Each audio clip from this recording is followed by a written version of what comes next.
And here is Rick Zurak to take a look back and tell us all about it.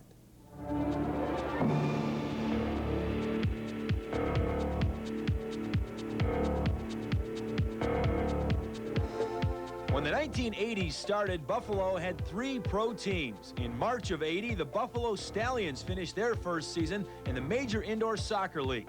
The Stallions were winners, going 17-15, but they lost their lone playoff game to the Pittsburgh Spirit. In April, the Sabres won the Adams Division. Buffalo finished with 110 points, the second highest in team history. Danny Gare put on a show, scoring a team record 56 goals. In the playoffs, the Sabres eliminated Vancouver. They swept Chicago, but then came the New York Islanders. The Sabres were tough, but lost to the eventual Stanley Cup champions 4-2 in the semifinals. The fall of '80 was full of excitement as the Bills made the playoffs for the first time in 6 years. The highlight of the year, this 17-7 win over Miami, putting an end to 11 frustrating years of losing to the Dolphins. We fought, and we fought some more. What can you say? It was a total team effort. 1981 started with the Bills in the playoffs. January 3rd, the Bills, AFC East champs at San Diego. Joe Ferguson to Frank Lewis. Buffalo built a 14-3 lead, but San Diego scored late, and they eliminated the Bills 20-14. The Pro Bowlers Tour discovered a new star in '81. Buffalo's very own Tom Baker won 3 straight tournaments, rolling up big numbers in Los Angeles, Las Vegas, and Denver. In his only season coaching the Sabres, Roger Nielsen led Buffalo to another Adams Division title in '81. It was another big year for Danny Gare, who had 46 goals. The playoffs saw Buffalo sweep Vancouver, but fall to Minnesota 4-2. In the summer of '81, there was green grass and high times for Buffalo golf pro Jim Thorpe. With an opening round 66, Thorpe had the lead at the U.S. Open Championship. He faded some, but brought pride to the Queen City with an 11th place finish. The fall of '81, the Bills finished 10-6. They won this wild card game over the Jets, the Bills' first postseason victory in 16 years. 1982, the Bills' quest for the Super Bowl continued in Cincinnati. The AFC semifinals, Ferguson to Jerry Butler. The game was tied 21-all in the fourth quarter. Ken Anderson hits Chris Collinsworth for a TD to make it 28-21 Bengals. Now the Bills put on a last gasp drive, but Ferguson's pass to Roland Hooks was out of reach, and the Bills were knocked out of the playoffs. In February of '82, the MISL All-Star Game comes in the odd. Buffalo rookie Jermaine Iglesias was on the East squad, but this battle was won by the West 9-5. In college basketball, Canisius had a good season. With Phil Seymour leading the way, the Griffs won 19 games. But Niagara was better. The Purple Eagles won 19 games and eliminated Canisius from the playoffs. The Sabres ended the season with Jim Roberts as coach, in 3rd place in the Adams Division, and a first-round loser to Boston in the playoffs. Roberts was out, and Scotty Bauman was back for a 3-year stint as coach. In golf, Jim Thorpe won the Canadian PGA Championship. The fall of '82, nobody won. The NFL players went out on strike. The Bills finished 4-5 in an abbreviated season, and Chuck Knox said goodbye to Buffalo after a strong 5-year stint as Bills head coach. In 1983, Norman Clark and Eric Stover helped lead St. Bonaventure to a 20-win season. The Bonnies made the NIT but lost to Iona in the first round.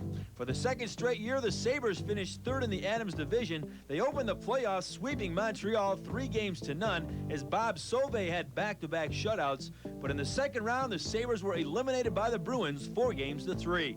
Dirty Al Gallagher was the manager as the Bisons finished in 3rd place in the Eastern League. Dave Gallagher led the league with a .338 batting average. Pitcher Steve Farr went 13-1.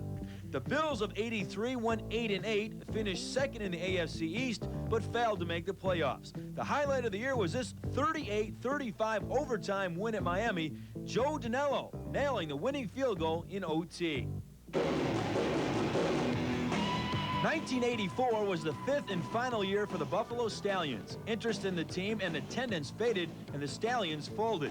With Mike Smrek and Ray Hall leading the way, Canisius basketball enjoyed another fine season. The Griffs won 19 games and made it to the conference finals before losing to Northeastern. St. Bonaventure won 18 games before losing to West Virginia in the conference tournament final. The Sabres racked up 103 points but had to settle for second place in the Adams division.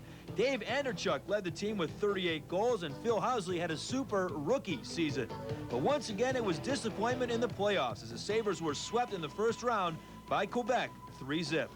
1984 was the return of championship boxing to Buffalo. Livingstone Bramble took the title from Ray Boom Boom Mancini in a super fight at the Odd. The Bills of '84 were led by Kay Stevenson. Not much for Kay to brag about as the Bills lost their first 11 games en route to a 2-14 season. The lone highlight for the Bills was their first ever win over the Dallas Cowboys as Greg Bell ran 85 yards for a touchdown on the first play of the game. In December of '84, Niagara shocked fourth-ranked St. John's 65-61, and Scotty Bowman became the winningest coach in NHL history, getting victory number 691. 1985 saw Canisius basketball make the NIT but bow out in the first round. The Griffs received some national notoriety, though, when Mike Smrek was drafted in the second round by the NBA Chicago Bulls and Ray Hall was picked by the Utah Jazz. The Sabres came through with another strong regular season, but once again it was bad news in the playoffs as Buffalo was eliminated in the first round by Quebec. In '85, Triple-A baseball returned to Buffalo as the Bisons became the top farm team of the Chicago White Sox. Joe Desa and Bill Long were the best players on a seventh-place team. '85 was a banner year for the Bills in a draft. The #1 pick overall, well, the Bills had it, and they signed Big Bad Bruce Smith. The '85 draft also brought the Bills Derek Burrows, Chris Burkett, Frank Reich, and All-Pro Andre Reed. Unfortunately, they didn't help the Bills much their rookie season as the Bills struggled through a second straight 2-14 campaign. Kay Stevenson was fired after week 4, and on came Hank Bulla as the Bills' new coach. With 1986 came the hiring and firing of Jim Schoenfeld as the Sabres coach. It was a down year for Buffalo hockey as the Sabres finished with just 80 points, a fifth-place finish in the Adams division, and failed to make the playoffs. But there was a silver lining, the 500th career goal for Sabre great Gilbert Perreault. Another Buffalo milestone took place in July of '86. The groundbreaking of Pilot Field, Buffalo's new home for baseball, was under construction. The Bisons finished the season at 500 and in 5th place in the American Association. The Bills broke ground with Jim Kelly in August. The USFL All-Stars signed a 5-year, $8 million deal with the Bills. Now, Kelly couldn't make the Bills a winner right away. After week 9, Hank Bulla was fired. Marv Levy was hired. The Bills ended the season 4-12. 1987 saw Niagara basketball win 21 games. The Purple Eagles beat Seton Hall to open the NIT before falling to LaSalle in the second round. The Sabres had 3 coaches in one season: Scotty Bowman, then Craig Ramsey, then Ted Sater. Jerry Meehan took over as general manager, and a turnaround was forthcoming, but not before a 5th-place finish and another year out of the playoffs. In the fall of '87 came the NFL strike, another one, replacement games, and the trade of the '80s. The Bills send Greg Bell and a host of others to the Rams. Eric Dickerson goes to Indy, and the Bills get all-everything linebacker Cornelius Bennett. The Bills just failed to make the playoffs, finishing 7-8. In '88, the Sabres' climb was underway. They moved up to 3rd in the Adams division and were back in the playoffs, but lost in the first round to the Bruins. April 14th, '88, a historic day in Buffalo, opening day at Pilot Field. The Bisons didn't disappoint the home folks at the new stadium. Tom Prince hit a home run for the only run of the game, and the Bisons go on to break the minor league attendance record with over 1 million fans. It was a record year for the Bills, as well as 622,793 fans show up at Rich Stadium to see the Bills win their first division championship in 8 years. Scott Norwood got the clincher when he nailed this field goal to beat the Jets in overtime. 1989, the Sabres' climb continues. In April, they finished the season in 3rd place, but once again lose to the Bruins in the first round of the playoffs. In May, the Sabres get 20-year-old Soviet star Alexander Mogilny. In June, the Sabres hire a new leader. Rick Dudley becomes the Sabres' 12th head coach. In the summer, the Bisons do it again, breaking their own minor league attendance record. The team challenged for the division title but would end up in second. The Bills' '89 season has been filled with heart-throbbing victories, disappointing defeats, controversy inside the team and out. But in the end, the Bills got it together to bomb the Jets and win their second straight AFC East championship.